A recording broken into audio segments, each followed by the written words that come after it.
We talked about how it was a little unconventional how we scored a few runs in the first inning and second inning because I can't remember many sack flies this year for us.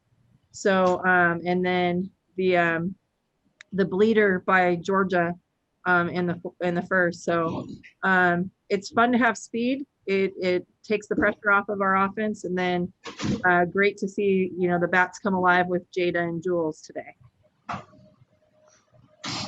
And then of course Aaliyah White. You can't her pitching performance.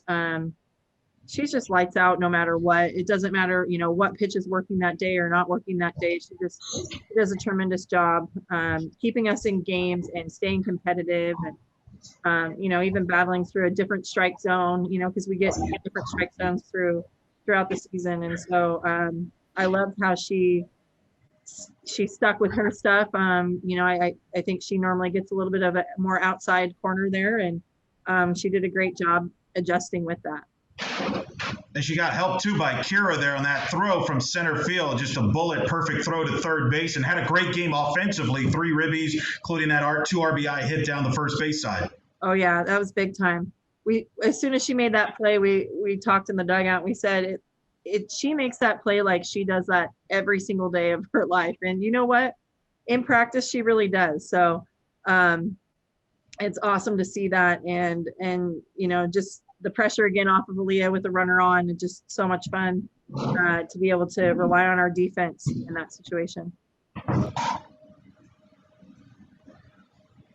You had Gus Malzahn here, obviously here tonight. I don't know if you were aware of that, but he took in the game. What was that like to see the new football coach there checking your team out? Oh, it's so awesome. I mean, it wasn't one of the warmest nights, so that diehard support is great to have. And I hear him and Christy, more so Christy, are big softball fans. So we're excited about that because we're huge football fans over here. And it just shows how strong we are as a department and connected already. And so we're just excited for what he's going to do here. And just not only with his team, but, the girls get to see him, and that just allows us to really, really feel that we're connected and we mean something too as a softball team.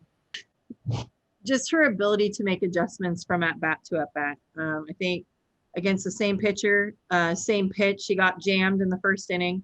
And just being able to make those adjustments, see the ball, and then the same pitch comes and she did what she needed to do with it. She realizes how strong she is, and that she has the ability to hit the ball out in any field, right, left, or center. So love that we can have her at any part of the lineup, and it's really a threat. And it's we've kind of been mixing them around and trying to find out the perfect blend. And I don't know if we found it yet, but that's okay. We'll just continue to keep doing what we're doing while we're going along, and letting different people shine on different days. Last question from me. You got Kennesaw now coming up. What's the approach? Kind of a unique deal with Saturday and then Sunday with the doubleheader. We won't talk about what that's after that because obviously the focus is on Kennesaw. Coach McKay's got a real talented team there. They feel they could be an NCAA tournament team this year. Oh, sure. And that's really the big thing about scheduling them is great opportunity, great opponent. We're going to take one game at a time.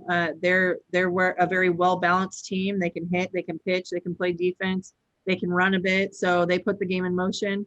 So it's going to be exciting for us to, be able to see how we stand against them and, how our game stands against them. But again, we always just play our best game and play against our best selves. But love to have that opportunity and a different opponent that we haven't really seen, at least in my 3 years here.